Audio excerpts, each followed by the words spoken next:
Are you kidding me? That made surfing look awesome. There's a thing called like, you can like party wave, and there's two surfers riding, and that was like pretty much as dangerous as surfing gets right there. You don't want to party wave when your life's on the line, you know? Hey Vanity Fair, my name is Kanoa Igarashi. I'm a pro surfer, and we're gonna be reviewing some surf movies.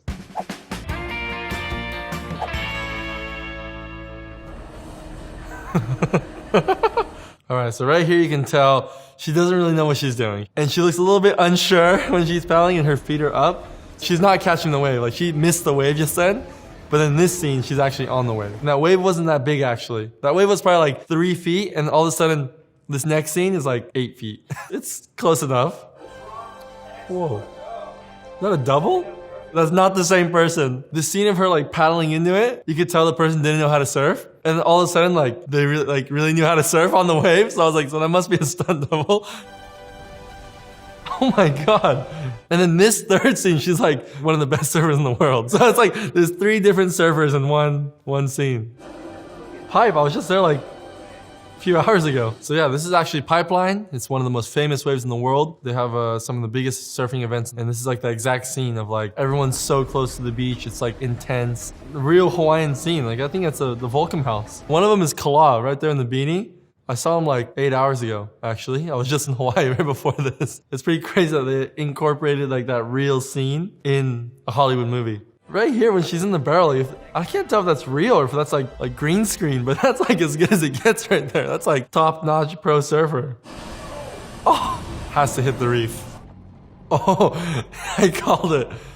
Leash is stuck in the reef. That's happened to me like once, and I pretty much like panicked, and I was like, yeah, this is it. But you're hoping for the leash to break. So like her leash is like stuck around the coral on the bottom somehow. So she's just waiting for like the tension to just break off, and she can just come back to service. These days we have a technology called the quick release, where you can just pretty much pull your leash, and it's like an eject cord. And it's like when all plans go wrong, you just use that one and you get out of that situation. But yeah, it looks like this is a pretty old movie. They don't have that technology yet. She was able to get her leash off, luckily. That's probably like 30 seconds underwater. When you're like turbulent and you're, you know, getting pounded, like, yeah, here comes the next wave. There's so much going on, like 30 seconds underwater doesn't seem like that much. Like when you're in your, like a bathtub. But when you're like in the ocean, you're getting like tumbled around, 30 seconds is like an eternity. So the only thing you do is like just relax. And like, you know, the more you move, the more like oxygen you use.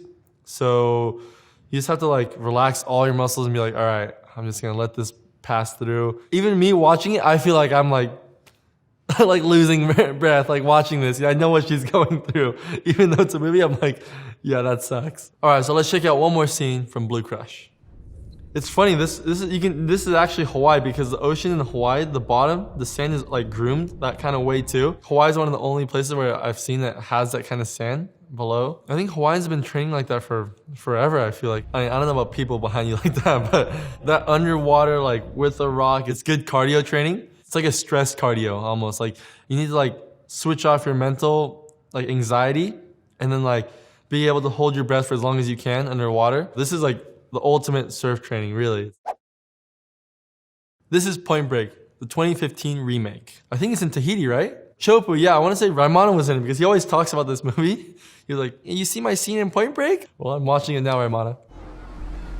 Oh, oh, Laird Hamilton. Here comes the set of the day. So that guy that came in to pick up the other server was Laird Hamilton. He's a famous big wave rider. To have someone like that pick you up and tell you the wave of the day is coming in is like, all right, it's on.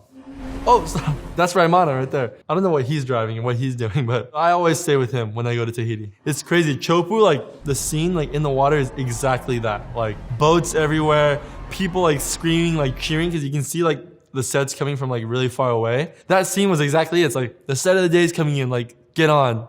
Two guys racing the same way. Who's got the inside? Who's got the inside? The person that has the inside means the person has priority to go on that wave. When it gets serious in the lineup, it's like the drivers have to like snake their way and like navigate their way into like, you know, the inside of other jet skis, which is pretty dangerous. But that's kind of what's happening here. You can tell there's two, you know, sets of athletes trying to catch the same waves. It's like they're fighting for position. Wait, hold on. So this scene of Raimana going like this. Now it all makes sense. So we all make fun of him when we're all driving a ski. It's called the Raimana, and so everyone goes like this. I never really understood why, but I mean, I even do it. It's like whenever I see Raimana, I'm like, move, get out of the way with the ski. And so that's exactly it right there. I finally get it. That is so good. Oh my goodness, that's a ginormous wave. Oh my god, did he come out? Are you kidding me? That made surfing look awesome. That was like a 25-foot wave, and there's 2 surfers riding, and that was like pretty much as dangerous as surfing gets right there. And then you have 2 guys riding. There's a thing called like, you can like party wave, but you don't want to party wave when your life's on the line, you know? So yeah, right there, they're pretty much doing a party wave. And that's like, you do that when it's like 1 foot, 2 foot, and you're just having fun with your friends. Not when it's 30 foot and death defying.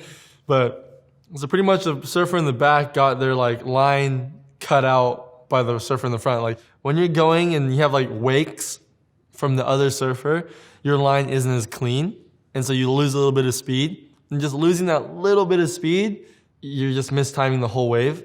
I'm just thinking about like the actual guy that's doing this, like the stunt double, like how did he not actually die? Like I think that was actually Laird Hamilton, like stunt doubling. That's like real respect right there.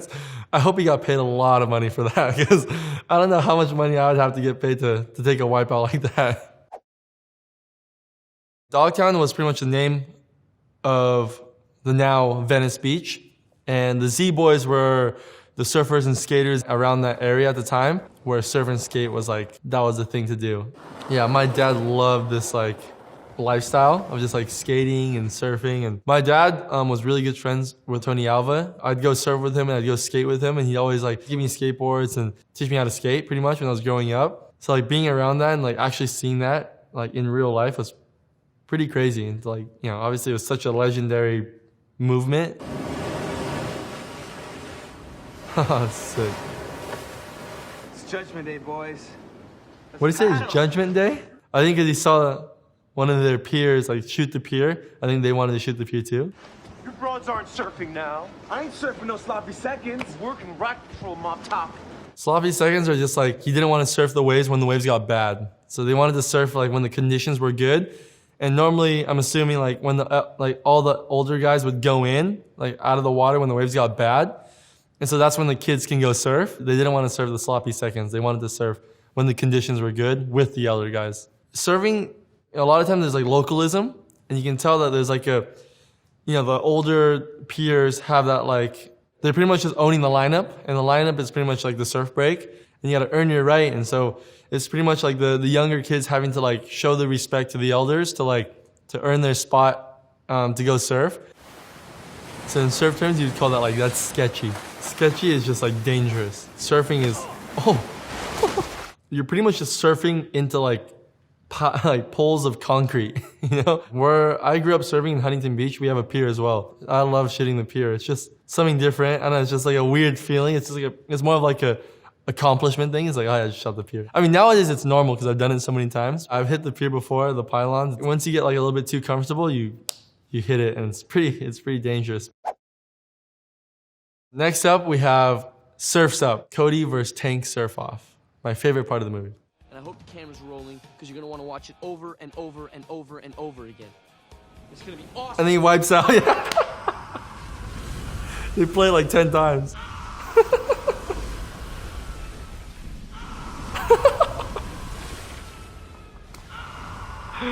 Oh my god. I remember watching this and I was going like, yeah, like obviously like the kid, like Tank is like, he's like the bad guy. He's like, no one likes him. And obviously, Cody, like in the movie, Cody's gonna win. Like, you know, it's like, he's the one challenging him. Like, he's a good kid. He's gonna smoke Tank Evans, you know? And when he was doing those like offset interviews saying like how he's gonna beat him, how the first wave is gonna be amazing, I was like, yeah, like let's do this. Like, I felt like it was like relatable, you know? Like Cody was like the young guy. And then when he did that, when he like fell and went over the falls on that wave, I was like, what? That wasn't supposed to happen. I was so invested in the movie. And I was like, hey, that's me. You know, I'm relating to him. That's me in this situation. And he when he fell, I was like, you're not supposed to fall. Like, come on. Having that like vibe of like everyone watching on the beach, And then like, you know, you can tell that he has his friends there. Everyone's like cheering on. All the friends that he's made like over the last like few weeks. And then everyone came to like watch him surf. And then he's like going up against Tank Evans, who I think is supposed to be like the Sonny Garcia of the movie. Who's like, Sonny Garcia is like this big Hawaiian guy with tattoos and like, you know, he's like the aggressive guy. Cody is like a young Kelly Slater maybe.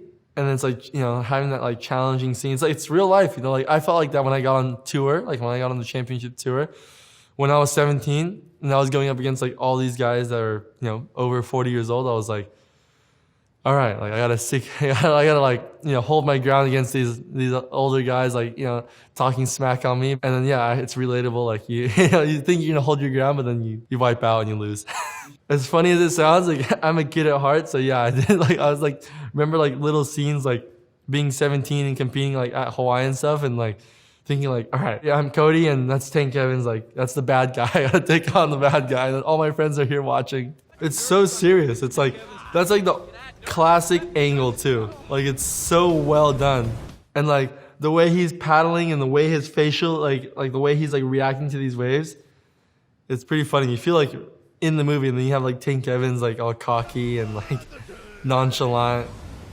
It's so funny. It's such a good movie. I think it's my favorite surf movie. In real surf movie wise and animated surf movies, this one takes the cake.